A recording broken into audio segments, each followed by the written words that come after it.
Yes, and good day, everyone. I just switched to Sanka, so have a heart. It is Polymac Particles coming at you on a Roby Tuesday. We're all disciplined today, and we're robed up at the beginning of the show. There's been a lot of shows where I got to run off and retrieve the robe mid-show. Today, I'm ready to rock.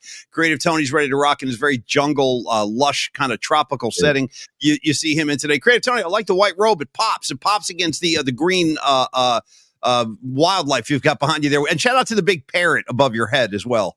Dude, I mean, by the way, we're on location here at the Flamingo Hotel in Santa Rosa. We were gonna go, my kids are on spring break, dude. So we're like, okay, we're gonna go to Tahoe, but then kids are like, it's too cold, don't want to go up there. So we're at last minute. We're one of our friends, the Lynch family from Alameda. They're on spring break as well. So we said, let's go to the Flamingo, hang out, dude. This place rules. It feels like you're way far away than the Bay Area. And let me stop you right there, Tony, because already I have to keep the tradition alive on Polymac Particles. Anytime I hear a famous last name, I got to follow through just to make sure. You never know. You'll never know if you don't ask. Like John Joseph, are you the singer in the Cro-Mag? Stuff like that.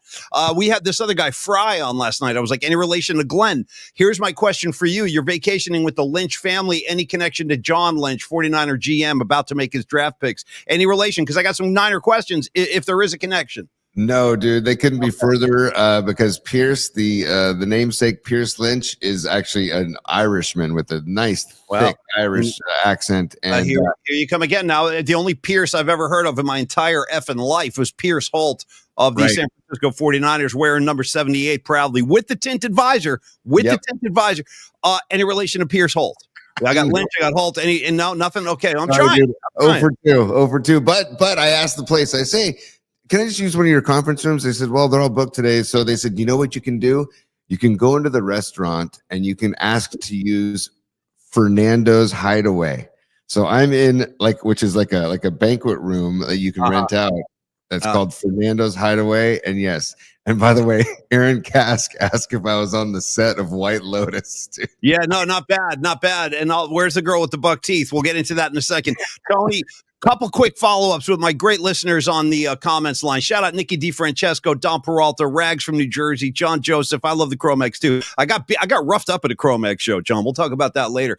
NorCal Refrigeration, I did in Boston. I got my ass kicked all night. I was in front of the stage. I didn't know. It was a bad rookie mistake, dude. You know what's so funny, Tony? We talked yesterday about walking these people that go up to the rail at dead shows and Phish shows. Bro, I went to a Cro-Mags show at a club in Boston in 1986. I went to a place called The Channel. And I go walking in, dude. Yeah, it was right on the water. It was a really cool place. A lot of punk shows in there. And and Motorhead was headlining. And I walk in so early, there was nobody around. They go, I'm going right up to the stage. Whee! And I'm sitting there. And then the Cro-Mags come on, bro. It was like a atom bomb went off in the audience, bro. I was on the ground in 3 seconds.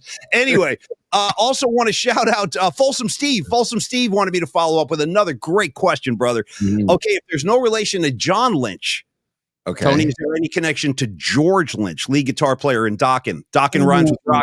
I'm asking. Yeah. There's definitely a bigger possibility of being related to George Lynch than there is John Lynch. And by the way, totally side note, but I did a dive into the 49er draft prep today, and I'm like, yes. Nobody knows what they're gonna do. I mean, nobody knows nothing. Nobody knows nothing about nothing in 49er land. It's very mysterious right now. It's quiet before the storm, if you will, with NFL draft just less than 3 days away now. Yeah, 11 picks right between the first and the seventh round, and they have one pick Thursday, one pick Friday. They're talking about taking a DB from Michigan. They're talking about taking an O lineman from Texas. They're talking about taking a D lineman from Texas A&M, talking about taking a D tackle from Ole Miss. It's like, dude, it's all over the freaking map. Then they're talking about trading down, but nobody wants to trade up. And it's like, dude, it sounds like a total shit show, to be honest with you. Okay, well, pause that right there. I like where your head's at. They're all over the place. I like the whole way you delivered that news. I want an edge rusher to compliment Nick Bosa. By the way, everyone's jumping up and down about Nick Bosa being the premier pass rusher in the NFL. Well, look at his numbers last year, dude. Not a great year for Nick Bosa. I'm just throwing it out there gently. I love the guy too, but I want more. I need more from Nick Bosa. And if you got to bring somebody in opposite him on the other edge to put some more pressure on and free him up, then do that. Do that with the draft. But Tony, we got to do. Okay, you got something. What? And then we're going to get to Los, and we have a special presentation for Los. But Okay. dude, you talked about you said I want more, and it just makes me think of on Suicidal Tendencies' first record, the song "I Want More." You want to go to Golden Arches? I want more. Like, dude, the whole song. First of all, just check out the whole first album by Suicidal Tendencies.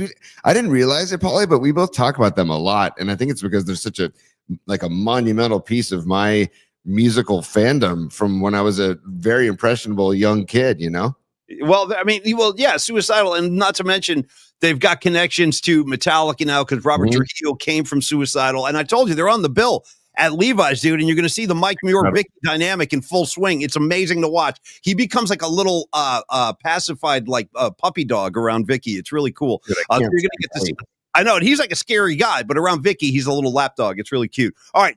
I want to talk about Los D and Flex Funding. Yeah. This is my main man, Carlos De La Fuente. He's been helping out our audience. He's been helping out people like Renelle Brooks Moon's mom do a reverse mortgage, a few years back.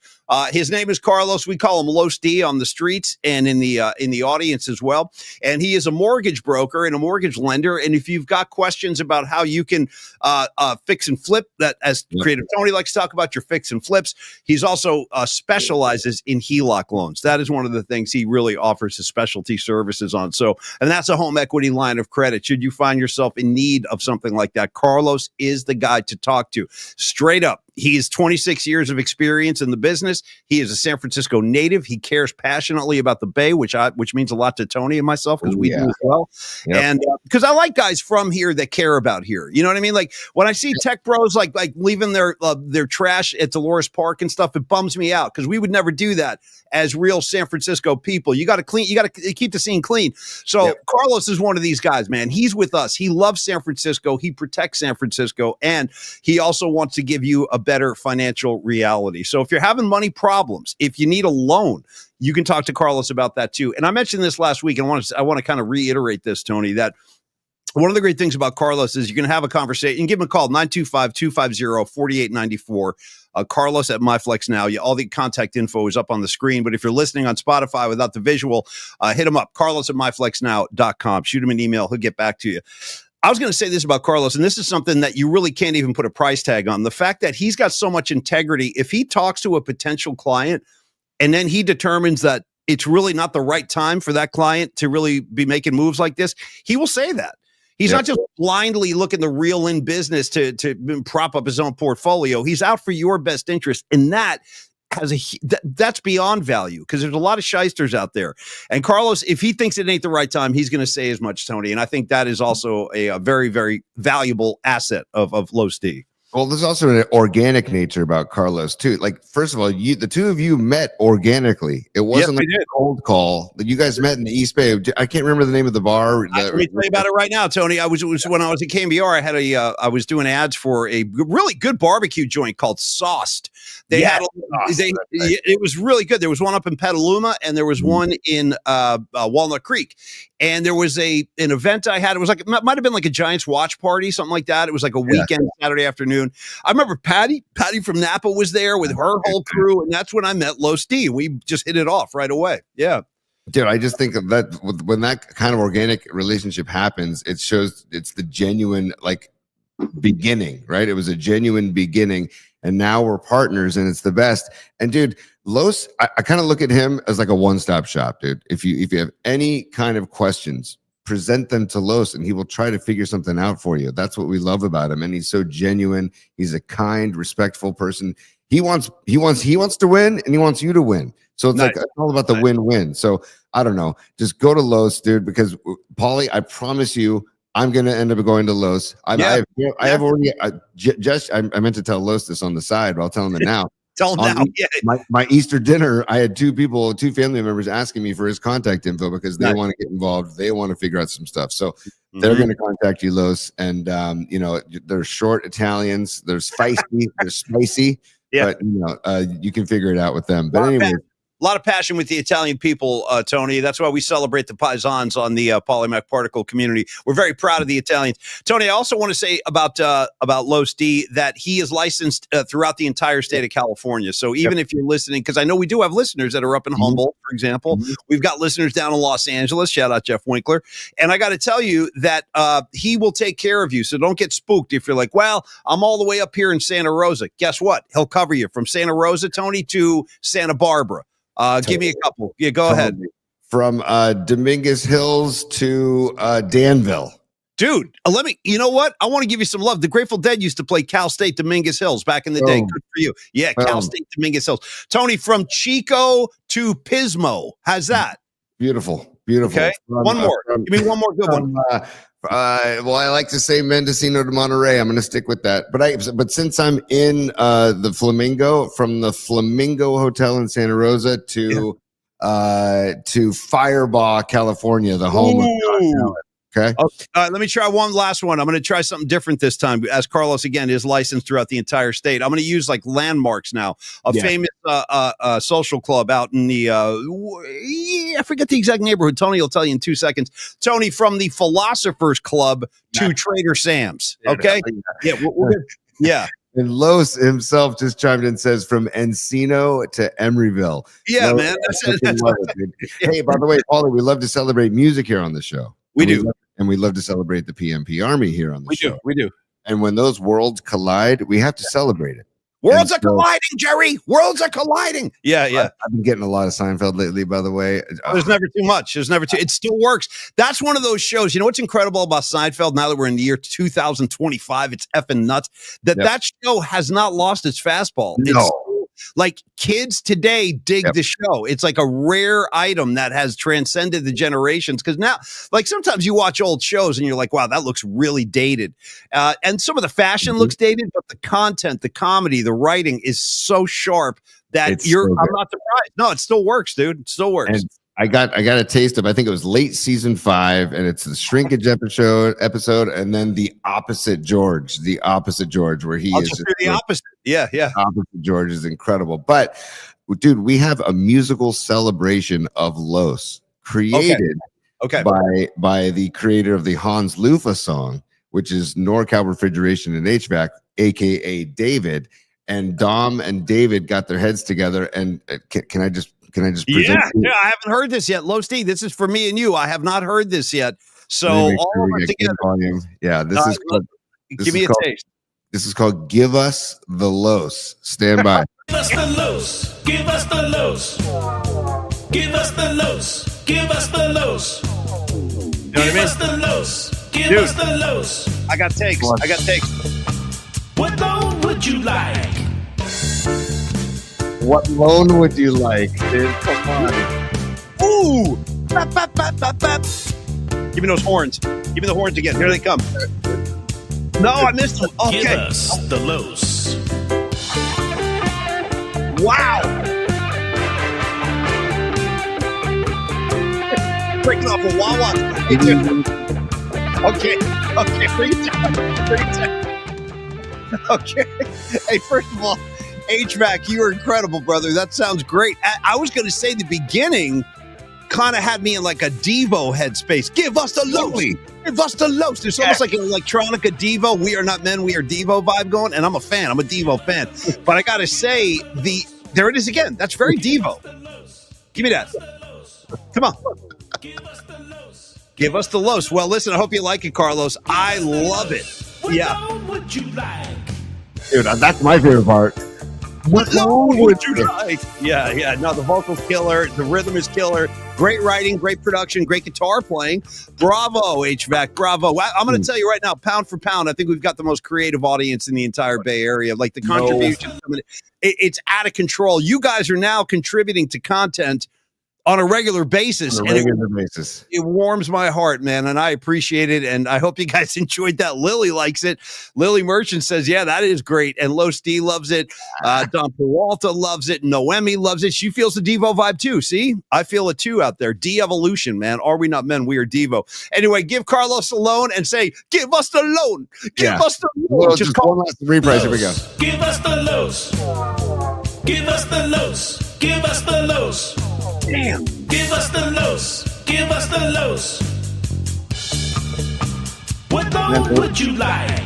Now here's the thing. All right, what low would you like? I gotta say, then it goes into a nice thick reggae groove, man. That is. So, Tony, here's my question from me to you, as you are the black belt guru of all things reggae. I have to check in as the grasshopper right now. What is the difference, if you could describe to me, because I don't know, and I want you to articulate this. What? Because I almost said the words, but I don't want to say the wrong thing. What's the difference between reggae music and dub music? Go. So, in my experience, dub music is just instrumental reggae music, where like Steel Pulse has a song called Rally Round the Flag, Rally Round, and then they did a Rally Round dub version where it's just the instrumental version of that tune.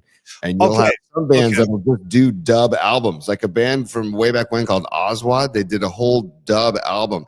There was a great band of the Virgin Islands called Midnight, and they were like known as like the reggae jam band because their shows would be like 3 to 4 hours long. I saw them in Kauai at this stage called the Taro Patch. And it was like you had to walk like a mile off the beaten path into this beautiful, beautiful stage made out of bamboo. And there's these old Rastas from the Virgin Islands singing. I mean, not singing, just playing this like spacey, trancey reggae dub. And it was just like, oh my God. So yeah, that's basically how I view it, Paulie. And that's the definition that I've known. But then again, I'm not a Rasta. I'm not. Yeah. Well, you're fine with me. And by the way, I'm getting snapples and crackles and stuff. So maybe tighten up your S over there. Yeah, I don't know. Maybe a couple of wires need tightening. I'm not sure. I'm getting snack, crackle, pops going.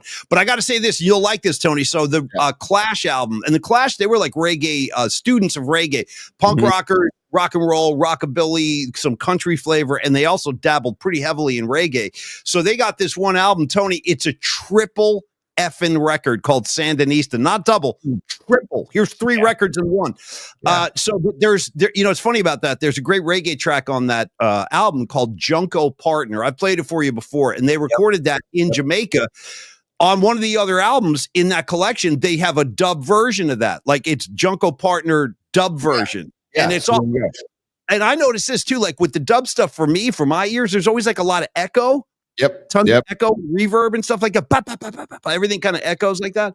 It's basically you go into the lab and you take the original tracks and you take out the vocals and you really space them out and you really make a spacey, trippy reggae. I mean, like there's oftentimes, or if I can't sleep, I'll put on some good dub and it'll just guide me into a nice deep slumber because it's just, I don't know. I wrote about it in my senior year of college about my thesis about how reggae is kind of like, parallel to your heartbeat, right? If you can, it's very constant. And like reggae music is actually very hard to play because you're repeating the same thing over and over. And you really got to stay locked in. And I love that because like what turned me on to being a bass player in the first place was reggae music, because being the bottom and being like the pulse and the bottom of the music, the foundation of the music. You know what I'm saying? I love everything you're saying. Reggae music. I love everything creative Tony's saying. And again, thank you, Carlos de la Fuente. Give him a shout. He'll take care of all your love. And say, what kind of loan would you like? Ask him on the phone. You can sing it to him. He'll love that. All right, creative Tony, I want to start with some Giants baseball today. And sorry. Before Giants, just last housekeeping item. I just want to say this is going to be like an unusual week just to catch everybody up. If you're just joining us and you missed yesterday, got to make this announcement again. We're going to take tomorrow off as a getaway day because Tony's got his hands full going to Bill Graham Civic, and I'm actually flying into Vegas tomorrow. So, and I got to check in and meet my people, and also the whole day's a wash. So we're off tomorrow. We're back on Thursday, but I'm giving you like a PSA heads up warning right now. No, seriously. I mean, people, because I don't want them to be shocked when they see me. Like, there's going to be, it could get loose on Thursday. I'm just saying, because I'll have my first Sphere show. Tony's got his Phish stuff going at Bill Graham Civic. By the way, Tony, before we go Giants and an NBA playoffs, any particular Phish songs you want to hear? Any boxes you'd like to check? Or do you just go in like a blank slate? I don't know what your approach is. I used to wish for things. Now I go in with a blank slate. I love, we do a fun little first song with my posse. We'll do a first song pool. Everybody puts in $1. And Yeah. then one person is in charge of keeping track of everybody's guesses of the first song. Whoever guesses the first song wins the pot. And then if the first song is not played, if it's not played in the second song, whoever wins, whenever that song is eventually played, that person wins the pot. Well, let me tell you what I'm going to do for you right now. I'm going to do an unusual move. I'm going to make a prediction about a Phish song that's going to surface in these next 2 nights. And I got no business saying this at all, none, but I'm throwing it out there. And I'm going to say this is particles. I'm going to say my particles are feeling and they're fitting, they're gathering and they're forming. Yeah. And to continue the celebration of Jimmy Butler, and by the way, Tony, I've been stuffing stuff in bookmarks. We need to get in there today. I got some really cool Jimmy Butler stuff in bookmarks I want the audience to see. But because I'm in a Jimmy Butler state of mind, because Jimmy Butler might just be that missing ingredient in this recipe, this playoff recipe we're looking for. If game one's any indication, Tony, can I get your boys in Phish to give me a runaway Jim for Jimmy Butler? How do you feel about that? Beautiful. Let's throw our energy towards that. Beautiful. They already played "Say It to Me, Santos" for Guy Santos on Sunday. Good. They played that on Sunday in Portland. So the vibes are out there. And by the way, one of the last times Phish played Bill Graham Civic was in 2014 when the Giants won the World Series against Kansas City. I went right into Bill Graham Civic after the Giants wrapped up Game 7, and it was what a glorious night. And they played "We Are the Champions," which is just that's pretty cool. Pretty cool. And they, go ahead.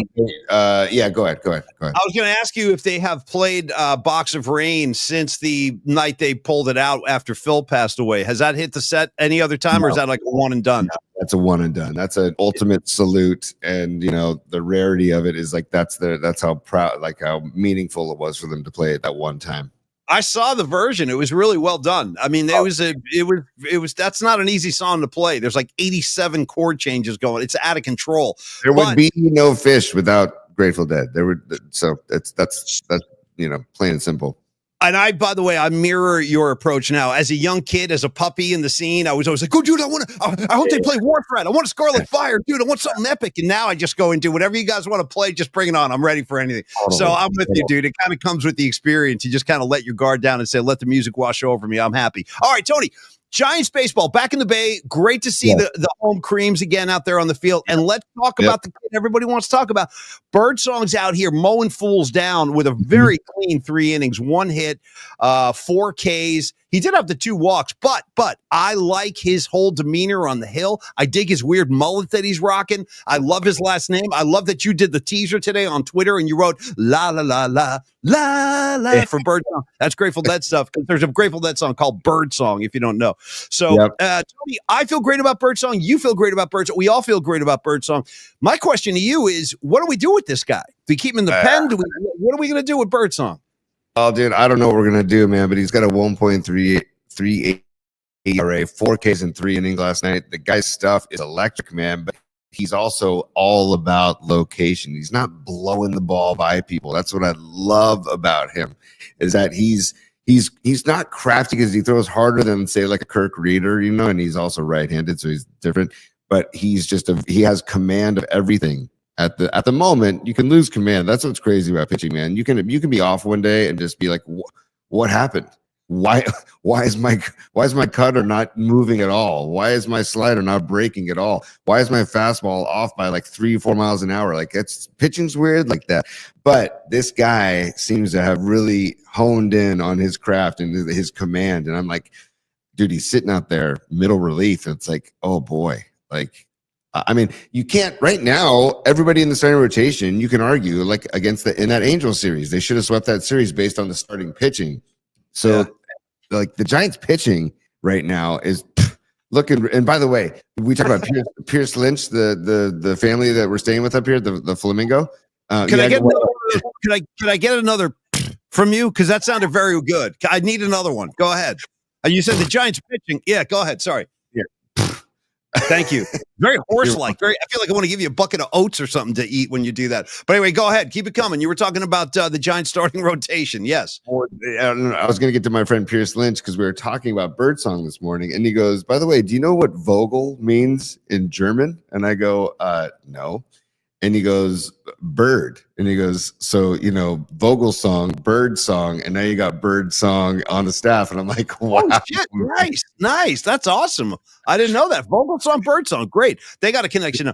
So, So anyway, I feel pretty good about the Giants being back home. Last night was a great way to kind of get the wheels back on after those three. What they do? Lost 3 or 4, I think, in their previous 4 games. So nice to see them back. They split the road trip. They split the road trip, Paulie, which is fine against when you go into New York and Philly, and then have to go all the way across the country without a day off and play in Anaheim. I get it. They split 5-5 roadie. But dude, Wilmer, another go-ahead bomb, and then Jung-Hoo, dude. Jung. Jung-Hoo, he's not messing around, dude. He has gone way above what I expected to see from him. Like, he's a legit ball player, this guy. Like, he really is. He seems to be able to play the game. Like, I don't know, would you call him a 5-tool guy? Seriously. Yeah, dude, he's got it all, man. And he's healthy. And this is what we were excited to see last year, and he got hurt. So it's like, it's so nice to see him play every day, and he loves the game. You can see him playing with total joy, and he's got speed, he's got great defense, and he's a great bat. He's batting almost, what is he batting, 350? Hold on, 355. He's batting 355. Yeah. 355. He's got in his last 7 days, 9 hits and 26 at bats, dude. And he's always thinking of the extra bag, which I love. And that's something that, like, a mindset when you're on the basis of thinking about getting that extra bag, man. Just the freaking Speaking of extra bags, did you see Wilmer last night when he hit that ball in the right field and he took that massive turn, bro? And he had to. It was almost like a Flintstones cartoon. Like, he had to hit the brake, and he is not a very smooth looking runner, Wilmer Flores. Like, very kind of cardboard, like Tin Man kind of looking thing. But dude, that was like the great comedy of the night last night. It was Wilmer's turn on first. It was like in the 6th or 7th, I think. And he had to hustle back to first, dude. The whole dugout was breaking his balls. That was great to see. Anyway, Jordan Hicks on the hill tonight. Giants going at it again against the Milwaukee Brewers. Yes. You mentioned Jordan Hicks. I mean, that might be the squeaky wheel in the rotation where the Birdsong, Hicks, maybe movement. I don't know. I mean, credit to the PMP show, because we were talking in spring. Both of us were talking about, hey, keep your eye on Birdsong. Just keep your eye on Birdsong. And then I was very, just curious about Jordan Hicks, right? And dude, the guy's got powerful, commanding stuff, like just dominant stuff. But I feel like he needs to realize you can't throwing 100 doesn't. Unfortunately, it's more commonplace in baseball now than it used to be, and so hitters are catching up to 100-mile-an-hour fastballs. And it's like you can't blow by people anymore. So that's one of the craziest things about Major League Baseball players that just never ceases to amaze me. That, like you said, Major League Baseball players can turn on 100 like it's nothing. Like they can hit that. Like, you throw 100 down the middle, they're going to hit it. Like, that blows me away, because if you've ever been anywhere near like even upper 80s, low 90s, dude, it's terrifying. Like, I was like, F that. I don't want any part of that. Hey, if you face low to mid 90s fastballs, there is a hiss when the ball passes you, that, like in the glove. When you're up close and on it, that hiss is hard to put into words unless you've heard it, felt it yourself, or heard it yourself. Hey, I'm sorry. Yeah, I'm sorry to get distracted, Tony. I saw Patty Super as well. I want to give her some love. So sorry to have to drop with 2 Ps. No problem. I'm on a run. Don't want to fall. I love the typing and running. That's amazing. Have fun in Vegas. I definitely will. We're only 2 hours away here in. What is she saying there? Lake Havasu. That's what it is. Lake Havasu or Lake Have a few. Lake Havasu. Nice. All right, man. Patty, thank you so much. And I will be reporting live from Vegas. I will do the shows, but I'm just telling you ahead of time, they could get a little dicey, a little sketchy. And Creative Tony, I might have dim lights. You know what I mean? I might not. It's going to be interesting, but I'll be there in some form or fashion. I will be on the mic. So I'll be reporting. And Tony, I'm going to send you footage, because I'm going to be in no condition to do any of this. I'm going to send you footage from the Sphere for you to post. For all our friends, for all my friends. So when I go to Vegas, I'll give you the footage, you post it, just like that. Simple teamwork. And 2 things, Paulie. First of all, is it possible that you could do the show maybe with candles? Can you maybe find a candle in Vegas, or bring a candle with you? So you can have a candle on the set? Yeah, but why? Well, I mean, I love I got candles in the house right now. You know me, dude. I'm a big candle guy. I love candles. I'm a That's I'm a going to be candle your head. vibe. I feel like that's going to be your vibe and your energy for Thursday and Friday. Thursday might be a very crispy show because you're going to come off a night of carousing in Vegas, and I'm going to come off a night of Phish at Bill Graham Civic. Yeah, and I would have been there tonight if it wasn't spring break with my kids. So I'm actually the crispy factor won't be as high for me. So couple of quick comments. First of all, Rags, I saw you. And by the way, Rags, let me just thank you, man to man. I want to thank you for your passion and being here every day. It's pretty effing amazing. It really is, given how far away you are, given that there's a time difference, given that you're at work half the time, but you're still finding a way to watch a show. Rags, Tony, I want to bounce this off you. I saw Rags scroll by earlier. He said, I could really use, and he is referring to the New Jersey chapter now, the Bay Area Sports Collective. Rags holds that down. We got chapters in Arkansas, Japan, New York, New Jersey, California, obviously, and Ryan Fong in Florida, who's checking in on the comment line. Ryan Fong, no question about it. But Rags asked if Satan could make an appearance today. So before we go today, Tony, what I want you to do is I want you to scribble down a couple of questions you might have for Satan. Okay. And we'll address that. That'll be from me to you, Rags. I can see you ask, I deliver. Simple as that. And then also, go ahead. On behalf of Rags too, I have a top 3 planned, Tony's top 3 planned. So whenever you're ready to dive into Tony's top 3, I would like to get one going today because we didn't get into one yesterday, and I'd like to get into one today. I guarantee we're going to get into it today. I want to do top 3. I want to do, because again, I got to insist that we do bookmarks today because there's so many good ones in there. And then also my other great friend, Winks, Jeff Winkler. What up, Winks? Winks, a couple things from him today. He goes, 1, Paulie Mac, I'll see you in Vegas in about 48 hours. You're damn right. I can't wait for that. And then number 2, riffing on you, Tony, saying there would be no Phish without the Grateful Dead. He comes over the top with a really it's very specific, this riff. And he goes, there would be no Phish without Max Creek. Okay, and I don't know. Have you ever heard of Max Creek? Do you even know what that is? The band Max Creek? Yeah, man. Yeah. Oh, wow. That's old school shit. Yeah. Max Creek, dude. Wow. Okay? Yeah. Shout out Max Creek. And then also, I got to tell you this, though. I've told Tony this in the past, and this is no embellishment at all. Right. Winks was the first guy I ever knew that even mentioned the band Phish. Like the first time I heard about Phish was from Winks. He was seeing them in bars, like in the early '90s and stuff. And he would always this is what he used to do to try to get me into it. We used to trade Grateful Dead tapes, and he would send me a bunch of Dead tapes. And as filler, he used to put a bunch of Phish stuff on, and he kept going he'd be like, dude, check this band out, man. They're crazy, man. They're fucking crazy. You got to hear their stuff. They jam, but they're not like the Dead, but they jam. So anyway, Winks was in on that day one. I'm just letting you know, Tony. He was like flag flying Phish fan from day one. I'm not surprised. And for those of you that haven't yet gotten a chance to hang out with Winks, when you do, he is a freaking musical encyclopedia, and also his love of Black Sabbath. So when I meet somebody who loves Black Sabbath and Phish the way he does, I'm all in. And he'll talk football and baseball and basketball with you too. So it's and hockey. Like Paulie and Winks, and I'm sure Rags could do the same. These East Coasters, they have educated me on hockey. And my only regret is that Tony didn't grow up with us on the East Coast in high school, because you would have been a great left winger, dude. You're small, you're quick, out there on the wing. I could see you blasting slap shots, and you always want a left-handed stick, like you were saying about lefties. You always want that lefty stick. By the way, here's Winks with some follow-up on Phish for your head, Tony. Picture of Nectar tour in a small club. Ticket was $750. Beautiful. For your head. For your head. And shout out the bar / music club in Vermont called Nectar's, which is what that album is named after. The owner of that bar his name was Nectar Rores. And if you look at the album cover of the picture of Nectar, it looks just like an orange, like an orange. But if you look deeper, the shadow is the face of Nectar Rores on the orange. Hey, Stevie B, I'm going to miss you. He says he's got a conference call for the next half hour. Don't have too much fun without me. We'll try. Stevie B, it's always better when you're in the mix. Rags following up. He says if Tony went to high school with us in Jersey, one of us would have been in prison. There's no question to that. By the way, when I graduated high school, I'm still amazed I never got arrested. I wrote that in my senior ... comments. I wrote, I put initials, but I wrote 4 years without getting busted. Miraculous. Because I broke every law in the book. They just never caught me. That was the only thing.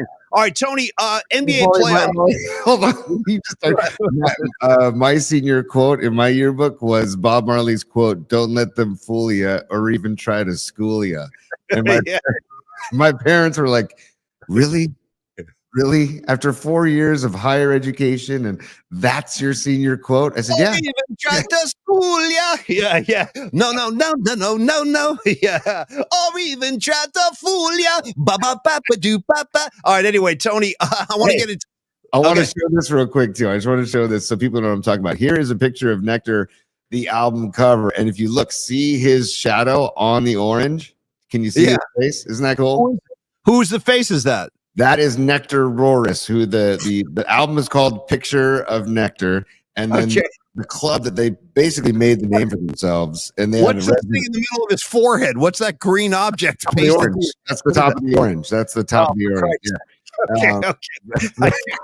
I got it. I thought it was something else. All right, man. That's where they had their residency, was at the club Nectar's. There you go.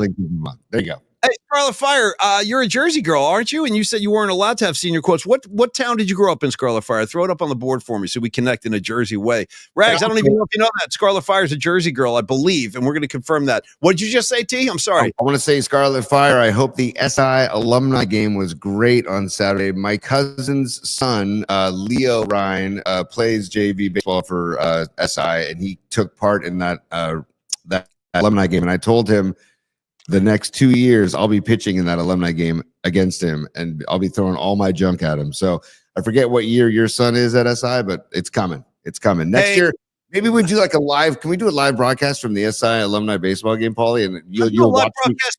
Do it anywhere you want, dude. I'll take this shit where I'll go do a live broadcast from Ocean Beach if you want. I really will. I don't care. We have a picnic. Well, PMP picnic. All right, Tony. You can watch me get yanked from the mound. You can watch me give up maybe a grand slam or a couple of balls off the wall.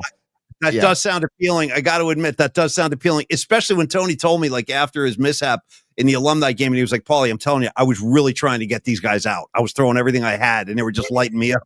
You told that in such a great way. Tony, now for the third time, I got to get to NBA playoffs because you see that Nuggets game? Nuggets Clippers last night. That was the best game of the postseason so far. Did you see any of that? I did not. I was in a pool. I was in a pool till about 10 o'clock last night with my children checking on Giants baseball. We had Giants baseball on my phone on a Chase Lounge poolside. And so I had to choose between Giants baseball and NBA playoffs, and I'll always choose baseball over any other sport in my mind. So I apologize, Paulie. I didn't check it. I saw the final score. I saw the box score. I saw Kawhi went off for 39. Oh my God.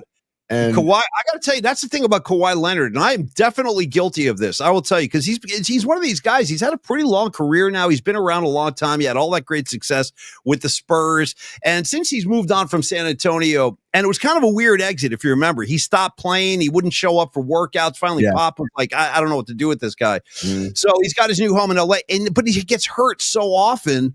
And he's not on the floor so often that you kind of forget how great he is. Like last night was one of those nights, Tony, he could not miss.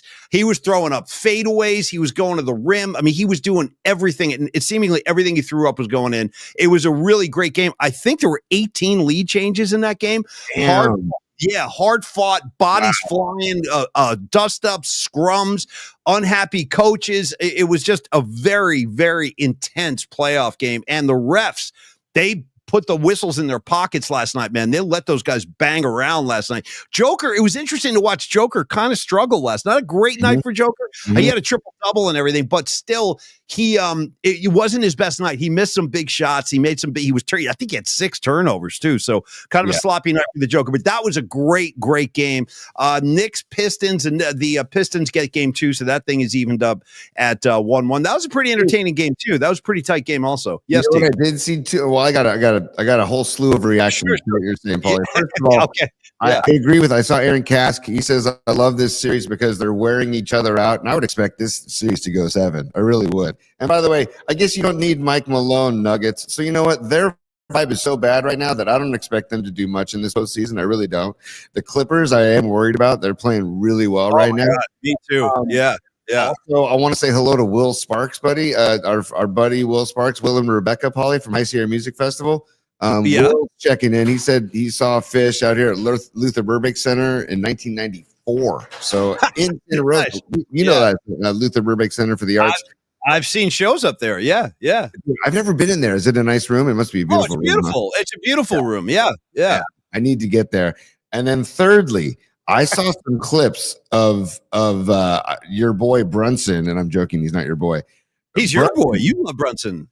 I did love Brunson until I saw the flopping that was going on by him last night. Did you happen to see somebody put together like a highlight reel of all of his flops from last night? There was like 4 different, dude. His flops are good, but the best flop of the night last night was in the Clippers game. There was a sequence over on the sideline, late third quarter, early fourth quarter, one or the other. And Harden has the rock, and Harden like turns and kind of lifts his arm up like this, and Joker goes flying back, dude, like he'd been shot by a shotgun. And then he stayed down. He was on the ground, like rolling around, and you could see that he's right in front of the Clipper bench. And the guys on the Clipper bench are like, "Are you kidding me with this shit, bro? Get up." Dude, shit. And they got the call though. Joker got the call, but it was Harden is half his size, dude. He barely touched him, and so Brunson flopping good, Joker flopping incredible. Like it just Couple things. First of all, I think maybe next year for All-Star Weekend they need to have a flop off. Maybe add that to like the list of events. Is have a flop off on NBA All-Star Weekend. Dude. Right? Who can do the best flops? And number 2, I would love for Adam Silver to say, you know what? It's time to start teeing up these guys for flopping. Wouldn't that be amazing if you could see LeBron get teed up? I don't disagree. Because the guys that we grew up watching would never do that because it's just such a horrible look. They would never want to stain their legacy by faking a flop. But you're right; it's just part of the game now. And dude, now that the dunk contest is a complete piece of F, they don't even want to compete anymore. Let's have a flop off, dude. I'm totally with you on a flop off. That's amazing. LeBron James is going to win year in, year out. He's the granddaddy of them all when it comes to great flopping. I mean, that's LeBron's MO right there. Paulie, I think I want to make this part of the show for the rest of the NBA playoffs. And Dom Peralta, I see you on the comments line. I'm going to have to give you some a homework assignment. Yes, if you can create an image for like the flop off for the playoffs and give the worst flops each show after each game, or like whatever games we're watching, just to show the worst flops and having a flop champion by the end of the playoffs. By the end of the finals, we crown the I don't know, the flopper. What do you want to call it? The NBA flopper of the year for 2025. I think I want to incorporate that. I'm going to make a note here. I'm going to do a new song parody, Tony, to the Grateful Dead's Franklin's Tower. I'm going to go Flopper's Tower, and that can be like the theme song. Blam, blam, blam, blam, blam, blam, blam, blam, flop away, flop away. All right, Tony.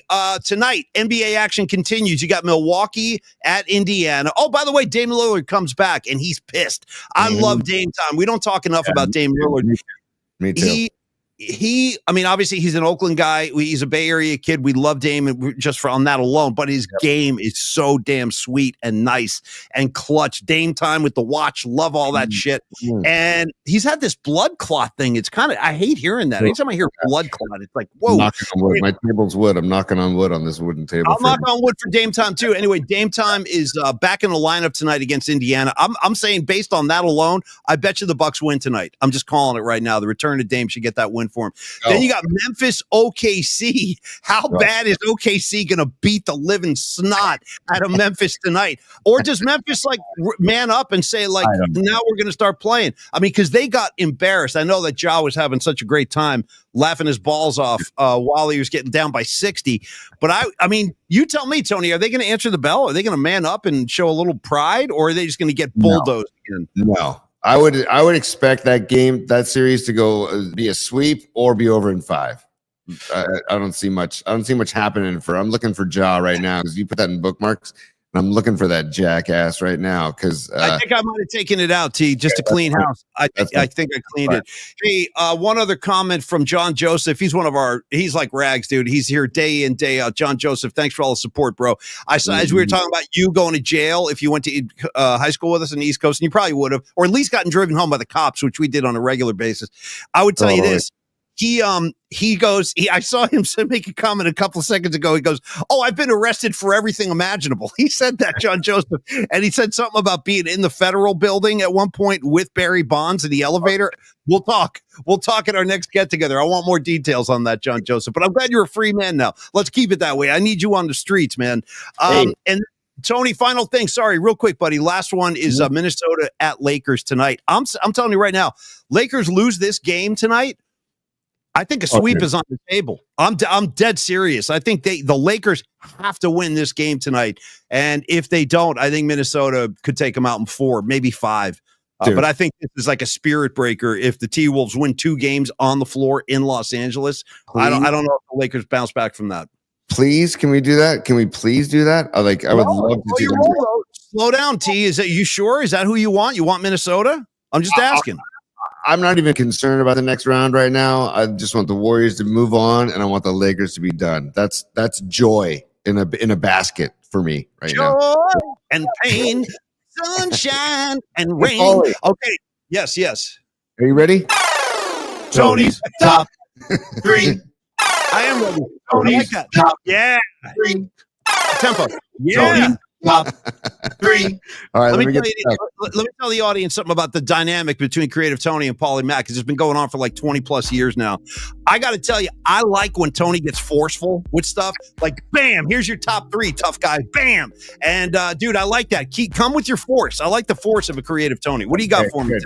Good. All right, I'm gonna go right into it too, dude. We're gonna go back into it because we got Dubs Rockets game 2 tomorrow night in Houston. After game 1. Yes. With the defensive clinic the Warriors put on. I mean, holding Houston to 85, again, we can't underestimate how wonderful and how difficult and how impressive that was. But do you still, we both said we thought that this series would go at least 6. And we both laid on 6. We stayed on 6. Yeah. Question number 1 in top 3. Do you still feel after game 1 in the books, do you still feel it goes 6 games? I do. I think game 2 is going to be really, really interesting tomorrow night. I expect Houston to come out like a bat out of hell. That initial surge you're going to see in the first quarter, the Warriors going to have to try to withstand that because they're going to be a desperate team. They're not going to want to lose back-to-back games on their own floor and then have to come back to San Francisco down 0-2, pardon me. So I think that will be like kind of the story of the game. The Warriors, they have to hold up during the initial storm, the initial frenzy that the Rockets are going to come with. And I do think it goes 6, Tony. I'm not going to move from that. I think even if they do split in Houston, I like the Warriors winning 3 of the or 2 of the next 3 games. I do. Good. Yeah, I'm with you, P. I think it stays. I'm going to keep it at 6, but I am preparing myself. And first of all, I'm not going to see the game live because I'll be at Phish. So I'm going to watch it when I get home from Phish. Are you a score checker? Are you a score checker at shows? No. I am. I am. I can't help myself. I got to get a score. At least give me a score. But then it can get intense, though. You like if you check a score and it says like a minute 30 left, fourth quarter, game tied 93-93. I'm like shit. And now I was in the middle of a playing in the band. Now I got to contend with a tight Warrior game. You know what I mean? Yeah. I take it back, Paulie. I probably will do the score because the people I'll be with, like shout out Joe or Bearded Bob or Mel. These guys are diehard Warrior fans like I am, and so they'll probably be giving me score updates, or we'll be giving each other score updates. So that's fine, and that's fine because hopefully we can. And the dude, we've been known to be at a show and dive into the foyer or whatever, and like okay, it's kind of a song that I've seen over 100 times. I'm gonna go check out whatever game it is that we're missing because of the show. Creative Tony, I want to just follow up with you again as I am getting kind of hypnotized, I think would be the word. I'm getting hypnotized by your White Lotus motif today. It's I tell you what, it's growing on me. This whole tropical thing, the ferns, you got parrots back there, lovebirds, whatever those are, squawk, tweet. I'm not gonna lie. Yeah. I kind of want to ask the hotel if they have any of this extra wallpaper laying around, and I take some home with me, and it's the new backdrop for me because I'm digging it too, man. Yeah, it's just got a good vibe, and like your performance is solid today. So I think this is something I want to see on a more regular basis. Forget about the wood paneling you're working in front of in the regular studio. I want the goddamn ferns, man. I need that lush tropical Tony. Yeah, I come with you, P. I'll do some homework after the show today because we're staying here again tonight. So I'll do some homework if I can find out, because right now, again, I'm in Fernando's Hideaway, which is a side room of the restaurant at the Flamingo here in Santa Rosa. So, hey, by the way, into it. Creative Tony, just a personal note, real quick, 10 seconds. I got to get you to reach out to our buddy David Drutz, because I'm just random. He's going to the shows. He wanted you to reach out to him. So talk to Drutzy when you get to Bill tomorrow. He wants you on his side. Tony, let's get into yes, keep it coming. Number 2, Pete. Oh, there we go. Okay, I had to feed the ducks too, if you could. Yeah, loop the ducks. Loop the ducks. Feed the ducks and loop the ducks. Yeah. Paulie, number 2. We talked about him at the beginning of the show. Hayden, la la la la la, Birdsong. Nice vocal, Steve. Very nice. Yes. Thank you. How do I phrase this? What? I'm trying to be respectful of the Giants, and knowing, their starting rotation they had a great weekend, and they picked up the slack for Logan Webb, because Logan Webb has been leading the charge, and Verlander had a great day, Landon Roop had a great day, Logan Webb had a great day, all in Anaheim. But Jordan Hicks is the question mark. So do you want to keep things status quo as they are and keep Birdsong in his middle relief role, or do you want to make a change? Or is it too early to make a change? Well, changes. Time invades the strain. Changes on top.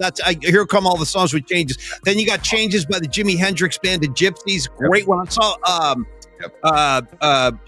Help me out. The Anastasio Stewart called Oysterhead. I saw Oysterhead encore changes at the Greek Theater. That was badass. And then, of course, the granddaddy of them all, Black Sabbath Volume 4. Ba-ba-ba-boom, blip, blip, blim. I'm going through changes. Ozzy with his Changes ballad. Tony, go ahead.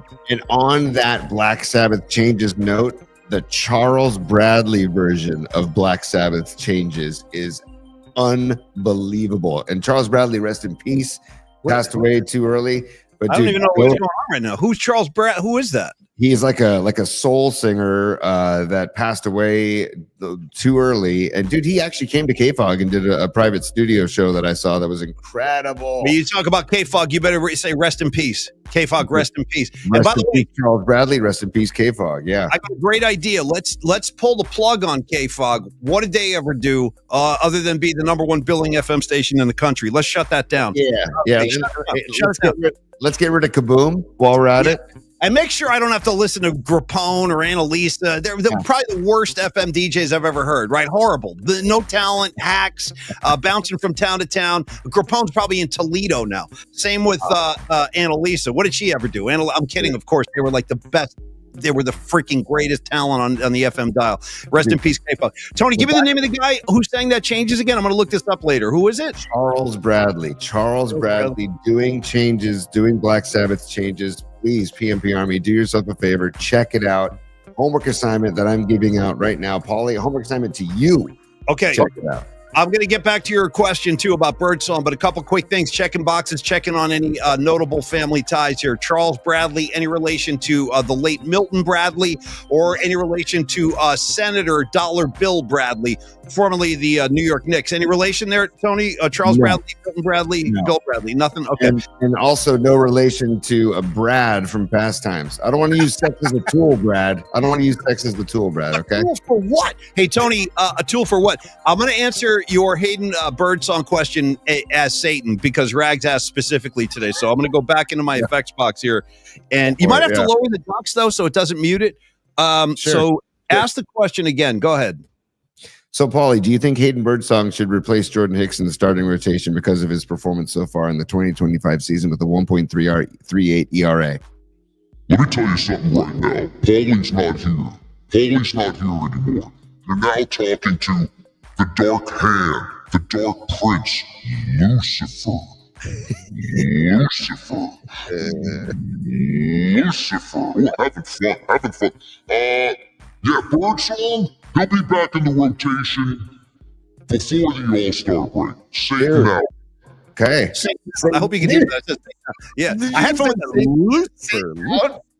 Did you say Satan out? Satan out. You got me? Satan out. Yeah, Satan out. That was for you, Regs. Worship him. Worship me, damn it. By the way, did you see the picture of Keith Richards being proposed as the next pope? They already got Richards smoking the butt with the papal hat on. It's amazing, dude. Pope Richard. Okay, I want Pope Richards. In fact, I got Pope Richards right here. This will be his first press conference. He comes out to make his opening statements. And there's other guys that just burst in your dressing room. It's like, where's the dope? You know? That's right. That's it. That's Pope Richards in the Vatican right there. Okay, making his opening statement. There's other guys that walk in. All right, Tony. Give me a replay. Can you give me a reprise of that? Just one more, Keith. Give me Keith one more time. This is Keith's opening statement at the Vatican. And there's other guys that just burst in your dressing room. It's like, where's the dope? You know? I know it really does. It's never not awesome. It's never not funny, dude. And there's other guys. Yeah. All right, Tony, give me your number 3 of your famous top 3, and then we got to do bookmarks, and we got to get out of here. So keep it coming. Before we do that, I'm just going to do it because I owe it to the PMP Army. I want to show you and PMP Army. I want to show you a picture of Charles Bradley. There's Charles Bradley right there, buddy. So. Wow. Involved with the Charles Bradley version of Changes. Actually, just check out his whole catalog, man. But seriously, check out Charles Bradley. Okay? All right. Got it. Beautiful, beautiful, beautiful. I'm just going to thank you for your patience on that. Number 3. Yes. This is going back to Easter. Then I'll move on from Easter after today. All right. I went to shout out my Auntie Sandy and Uncle Dave. Went to their house in Burlingame on Easter Sunday night for dinner. And they had a great spread for everybody. My cousin David made some great chimichurri for the tri-tip that he barbecued for everybody. Do you ever sing Stranded at the Drive-In to your Uncle Sandy? I'm just asking. Because remember in Grease when she slams the door right on his nuts, it's a tough scene for Travolta. Bam! Right on his jewels. And then she bolts, and then he's sitting on the suite. Stranded at the drive-in, branded a fool, dude. What are they going to say? Monday at school. How about that lyric? What will they say Monday at school? But then at the end of the track, when he's like really having that powerful moment, he goes, "Oh, Sandy." And he goes, oh, Sandy. He's like kind of crying at Travolta. Dude, don't sleep on Travolta in Grease. I'm telling you, go back. But anyway, have you ever sung that to your Aunt Sandy? I'm just asking. Oh, Sandy. You know what? I probably will. And I want to give love to what's going on the theater screen behind Zuko while he's singing that song. The hot dog jumping in the bun. Yes. Doing flips. Yeah, no, it's all there, man. It's all right. Doing flips, trying to find the right way, and then bam, right in the bun at the end. Yeah. No, I'm with you. Totally with you. Isn't there like a dancing popsicle at one point, too? I think there's like a dancing ice cream bar. Yeah. No, it's all right there for you. Sure. Well, hold on. The rules are there ain't no rules. Okay. Oh, Sandy. Oh, Sandy. Yeah. Okay, you're getting me, man. You're getting me with that. Okay, number 3. So they had like basically a meat palooza at my aunt and uncle's for Easter. What am I doing right now, Tony? Sorry. What am I doing right now? Danny Zuko at the drive-in, dude. He's making his move on. Rags fired that. I just saw that he tried to get that move over the shoulder, but he comes in like and then when she looks at him, she goes, "Danny," and he goes, "Oh, Sandy, oh, Sandy." He's always like almost in tears. "Oh, Sandy." Great, Anyway, go ahead, T. One of these, right over the shoulder. It was a meat palooza. There was barbecued tri-tip. There was barbecued lamb chops, and there was also a roasted ham. And I don't eat any of that, and so they were joking around. But here's the thing, Paulie. With the lamb chops, and my wife loves lamb chops. A lot of people love lamb chops. Respect, tip your hat, whatever. Yeah, go nuts. But what is it with this green substance that's mint jelly, dude? I will never. Please, I just need you to explain to me. I don't know if I can. I mean, what the hell is mint jelly, dude? And what is it doing on a plate of like I don't get it. So please explain it to me. It's not a question. It's not a question for top 3. It's an explanation. I need you to explain to me mint frickin' jelly. Let me recreate the scene. Aunt Sandy comes out with the lamb and the mint jelly. She puts it on a table. Here's Creative Tony's reaction. What the hell? What the hell? Little Charles Grodin dropping what the hell? What the hell? What the hell? No, I'm going to say, Tony, I'm a pretty moderate lamb guy, dude. I probably have a bite of lamb or a lamb chop maybe once a year. Maybe. Okay. I'm not a big lamb chop guy. I never have. And I don't hate them, but I also don't love them, and I don't go out of my way to seek them out. But if somebody like served it to me and they do put that that mint jelly. It's just like a compliment. The flavors, the mint, the lamb. I don't know. I don't participate that much in it, but if I was going to, it'd be a very, very small amount. A little bit of mint jelly goes a long way. First of all, I couldn't be more anti-jelly or Jello, Jello. I'm with you. It's squiggling. It's jiggling. Yeah, like on the, and like. How about the jelly? How about the people that make Jello and then they stuff crap in there, like marshmallows and raisins or whatever? Like there's stuff in there. It looks it looks like. Well, I don't want to get into it, but it's pretty unappealing looking. You know what I mean? I mean, we could graduate from mint jelly to the also dinner item or table item, also known as ambrosia, which is like. Yeah.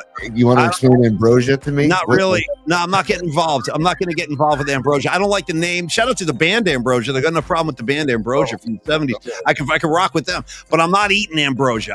It's again, same principle as a Jello.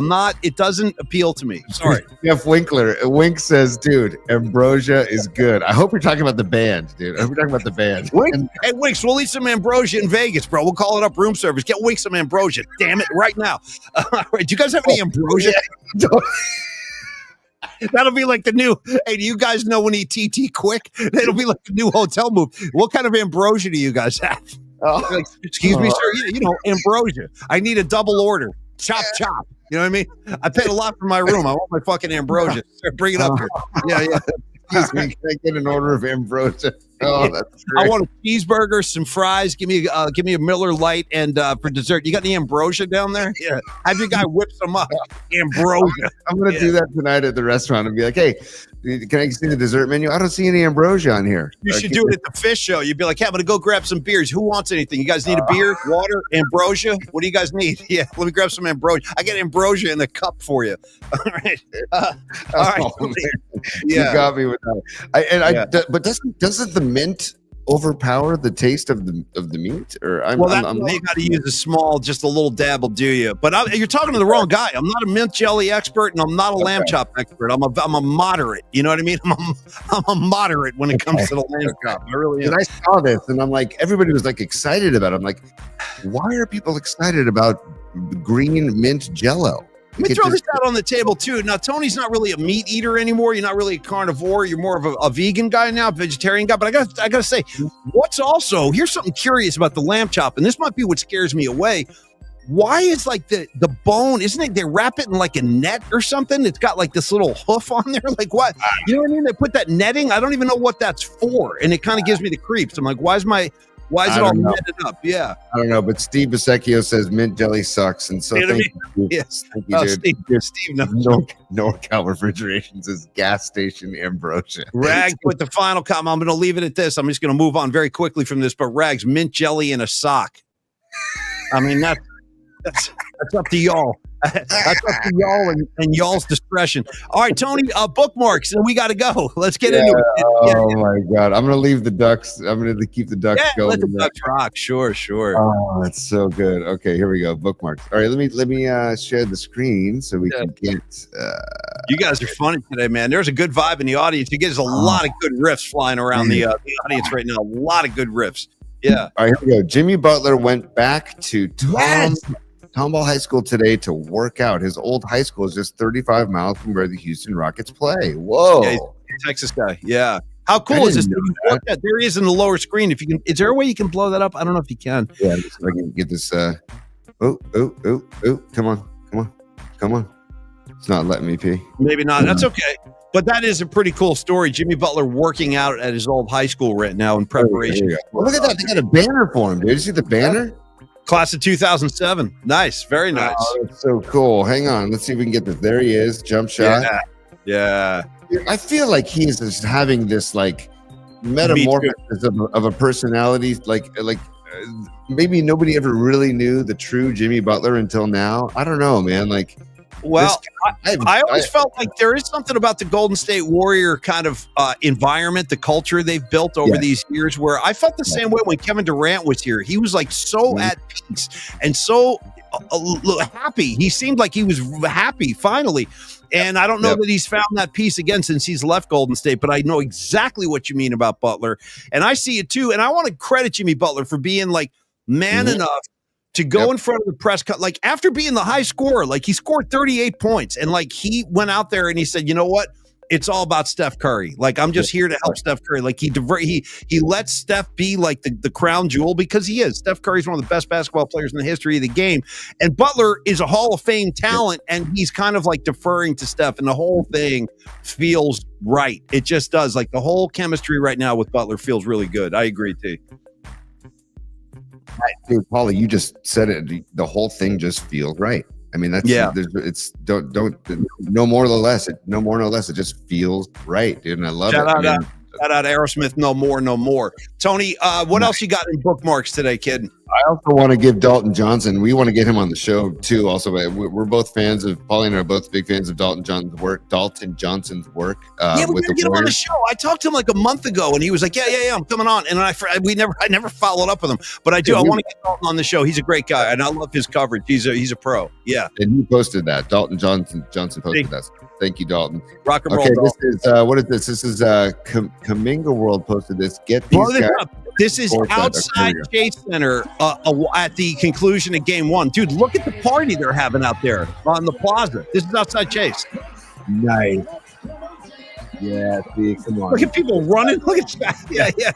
Yeah, dude.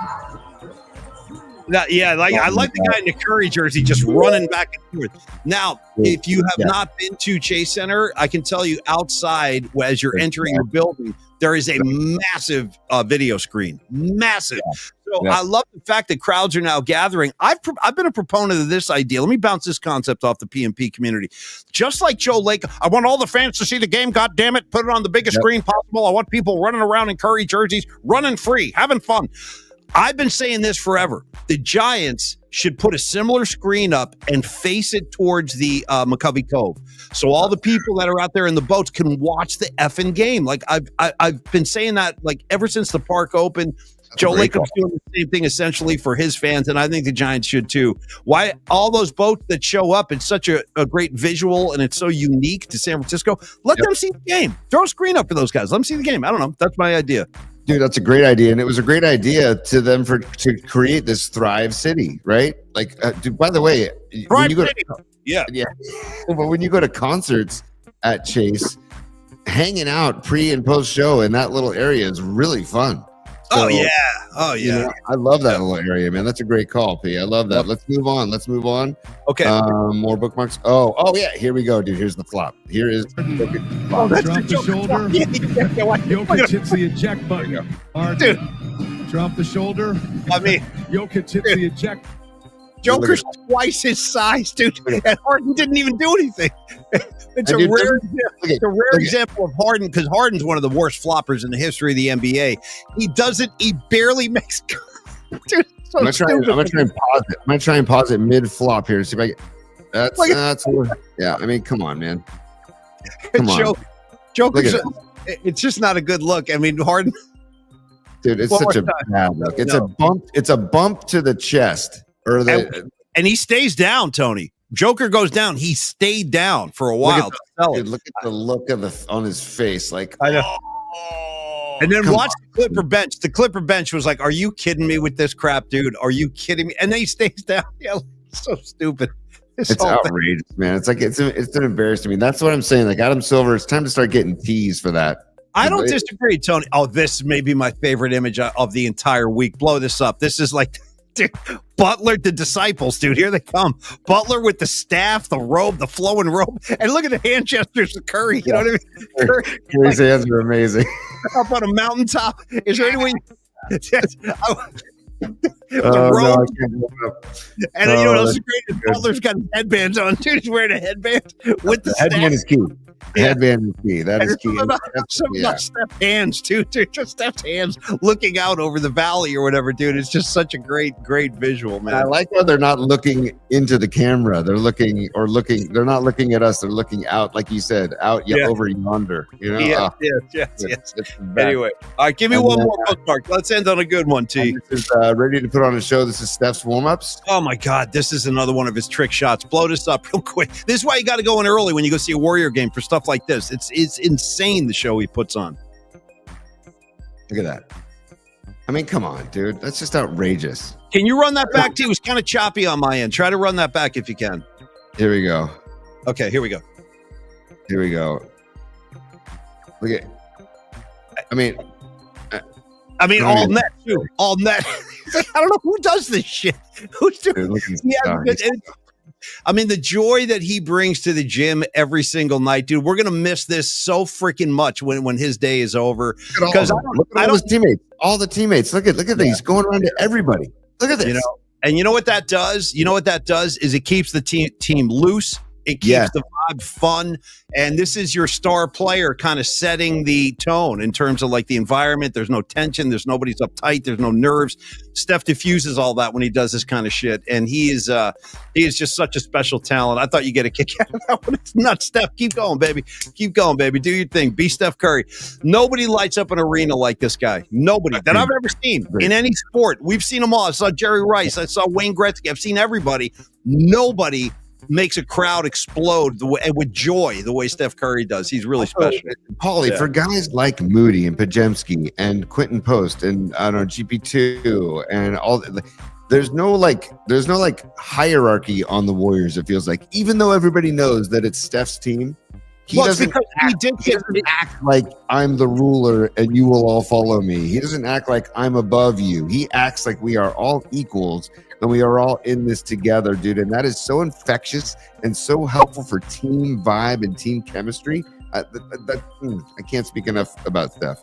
Tony, I want to quote you real quick as we wrap today. You said he doesn't act like he's the ruler. Wasn't there a Slick Rick album called The Ruler's Back? The Ruler's Back, dude. And dude, Here We Go on our show open is Slick Rick. Here we go. Tell me a story, Uncle Ricky. That's my favorite when you do that. Give me one. Hold on. Tell me. Uncle Ricky, can you tell us a bedtime story? Please, please. I'm telling you, there's something about Tony's delivery of that whole Slick Rick vibe. It's spot on, kid. Hey, a couple of words about Los D on the way out today. Yeah. Really quick hour and 11 minutes. Whoosh, went right by very quickly. Carlos D at Flex Funding. You've heard the songs. You've heard us sing his praises, and everything we say is 100% accurate and legitimate. Carlos De La Fuente, great guy, stand-up guy, participates in Roby Tuesday like a gentleman. We've seen his robe, which I believe was purchased in Japan. 925-250-4894. He'll take your emails and all your questions at carlos@myflexnow.com. If you are looking to buy, if you're getting ready, get prepared with Los. He's got a variety of different loan options to suit your specific situation. Talk to him about, thank you, there it is right there. First close PMP deal. Yep, that was last week. He's been helping out our audience, which is awesome.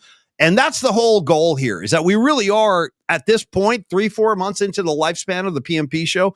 We are now, I would say, a pretty formed community. We have all our regular guys here. We have new people coming in. And Carlos is just here to help us all out. So if you have questions about your mortgage, if you'd like to maybe, yes, you can definitely trust Carlos, as I love the artwork. And thank you, Don Peralta, for all the contributions you made, artistically speaking. Carlos can help you with HELOC loans.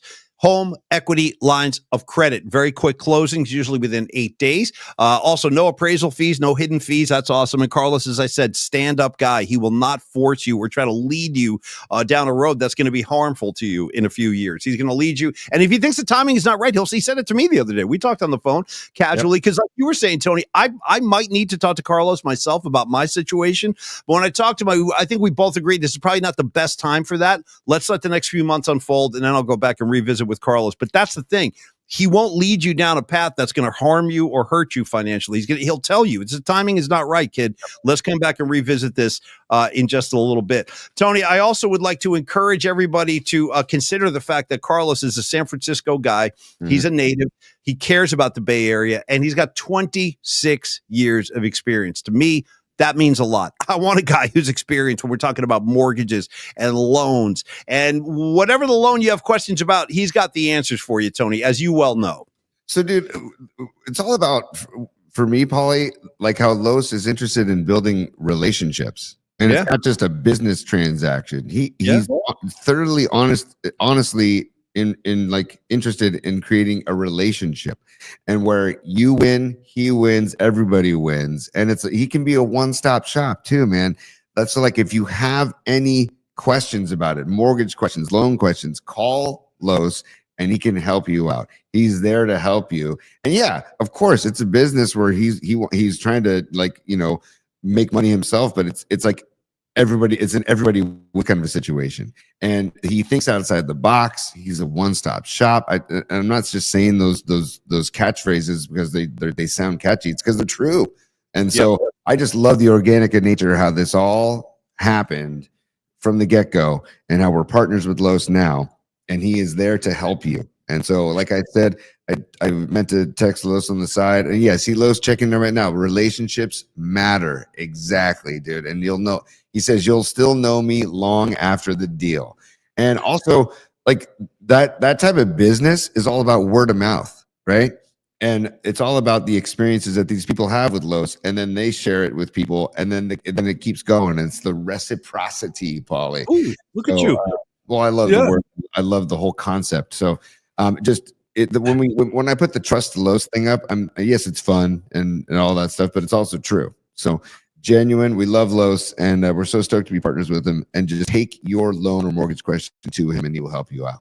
Yes, he will. And again, last thing on Los today is I want to say that he's incredibly, that's why we use the word trust with him, is you can trust him. And like you said, Tony, you know what's really cool now that I think about it? Los and I are friends. Neil Donardi and I are friends, and I'm very proud to announce we have a new sponsor that'll be joining the Polymac Particle community next week. We're gonna unveil our new sponsor, and I'm very pleased to have this guy joining us.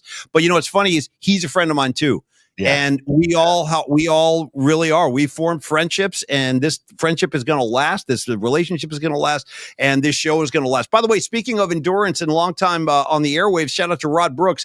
He hit his debut show last night. He and Marcus, quality hang with Rod Brooks. I was watching, dude. Great to see Brooksy back on the mic. We see him on TV with the Niners every weekend, but dude, Brooksy on the radio to me is what it's about. Like Brooksy on the mic, sitting there dropping tape.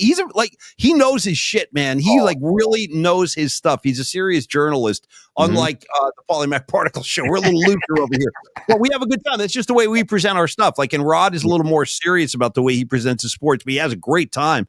And he loves talking about music and pop culture. Anyway, I just want to encourage everybody to go give Rod some love and support at the Bay Area Sports Collective, our newest brother on the dial. He is Rod Brooks, and he is back. Yes, Paulie. And by the way, on that note, you get a free flow Rod Brooks, where he's not being told what to say or how long he can say it, which is on TV. On TV, it's very truncated, right? Where this is free flow. And he is so stoked to be able to do it and get in the flow. And by the way, he had Rennell do his show open, which is great. I heard it. Yeah. And also, I just want to say John Lund tomorrow morning, 8 a.m. Also, Rod Brooks will be back tomorrow night, I believe, 8 p.m. I believe. Give right. What's Tom doing? Yeah. Tom, I'm waiting to hear back from Dan Ogden to see what Tom is doing after game 2, because Tom's doing the game obviously in Houston with Tim Roy. So I'll let everybody know on our socials what Tom's doing, and I'll retweet whatever they repost whatever they announce as well. And Paulie, on the way out, yes, sir. I have to do this before we dismiss the class. Sure. Don Peralta and NorCal Refrigeration and HVAC. NorCal Refrigeration and HVAC, also known as David. Give me a couple bars. Let's go. I want to know. He gave us Hans Lufa, the song for Hans Lufa at the beginning of when we started out the show. This is episode number 73 for us, Paulie, by the way. Nice. And, now, Don. Dave Wilcox? Am I wrong when I say Dave Wilcox 73? I'm throwing it out there a little before my time, but I think 73. Yes, I'm not positive. Is it Leo Nomalini? Is Leo Nomalini? It's Leo. I don't know. No, I've seen it before. It's 73. Sorry, my bad. I'm trying to honor some of the past greats. Go ahead, T. Yeah. Also 73, the year I was born. Also 73 wins for the Dubs. So there's some good 73 vibes out there. Okay, very good, very good. Yes. Our next show Thursday will be 74 for Fred Dean. I'm excited for our Fred Dean show. Or Steve Wallace. I mean, there's a lot of great 74. Shout out Big Sexy Steve Wallace. Totally. But on the way out, and by the way, reminder, we will not be live tomorrow night. No night flight this week. We will be back today at 11 a.m. Crispy show. Bob St. Clair. Thank you, Dom. I know. See, somebody had to know. I knew it was Bob St. Clair. Eating raw meat, wearing 73. Got it. Beautiful. Tony, give me the track. Give me a couple bars. Give us the lows. Give us the lows. Give us the lows. Give us the lows. Give us the lows. Give us the lows. What low would you like? Piano. Oh, dude, the horns.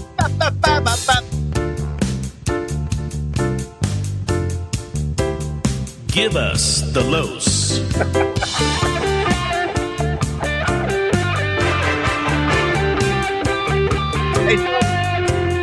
Very, I gotta say, very James Ehoff flavored guitar solo right there with that tone. Yeah, a lot of wah, a lot of distortion. Sounds killer. Thank you, HVAC Pro. All I can do is applaud you and say thank you so much, Creative Tony. Thanks for bringing that to the show today. Aaron Cass, Don Peralta, Mark Graves, Folsom Steve, Bradley 84, John Joseph for life, Patrick Patton, no relation to Mike. Great to see you today. Noemi. We had, Tony, I'm trying to make sure I don't forget anybody. Jeff Winkler and Rags, of course, the Jersey Connection, always out in full force. Sure. Fran Blankenchesco, always great to see you. Who am I forgetting? There's Miguel. There's Miguel Salas. There's Monica. Thank you, all of y'all. Who am I forgetting, Tony? Help me out. There's Patrick Patton on the show, and Patrick Patton is the one who gave us the particle land. So we got to give shout out to Patrick Patton. I mean, there's particle land, by the way. I'm just throwing that in there too. I love the look back. It's all about the look over the shoulder, just to make sure before he goes in. Look how quickly it takes effect too. Yeah, Polymac at the Sphere. Particle land. Damn right, kids. Damn right. Hey, proceed at your own. And Stevie B. Stevie B, thank you. And thank you, Corinne. And thank you, Pine Needle. And thank you, Scarlet Fire. All of y'all. We freaking love you guys, man. Thank you for coming every day. It means so much to us. And there's no show without you guys. So continue to come. We'll keep doing shows. It's as simple as that. Have a great Tuesday. Enjoy the games tonight. Go Jordan Hicks. Straighten that shit out. Go Jordan Hicks. Tony, enjoy the basketball games. I'm saying I think the Ant-Man might give the Lakers another slap tonight. I don't know. I just feel it could become a 2-0 situation. We'll talk about that on Thursday. No show tomorrow night. It's a getaway day for Polymac, flying to Vegas, getting ready for the Dead at the Sphere. Creative Tony will be running amok at the Bill Graham Civic, ordering pies from Longbridge, hopefully, before you go into the show. And aside from that, next time we talk, I'll be coming at you live from Las Vegas. Tony, have a great Tuesday. Steal that lush tropical painting. I want to see more of that. Just steal it if you have to. I don't care. Just throw it in the trunk of your car and drive away. You'll never know. Wallpaper. I'm going to grab some wallpaper. I'm going to look into it. You know what I found out when you got to liberate things, and I have liberated a few things in my life? You just got to act like it's meant to be. Just like take it off the wall and walk out with it. Dude, that's all. On the way out here, Paulie, when they walked me into this room, I was like, oh, this is perfect. It is. It really is. I dig the white robe, too. You look good today, Tony. All right. God love all of you guys. Be safe. Be well. We'll see you Thursday in Vegas. Tony, have a good show. Peace, y'all. Peace, y'all.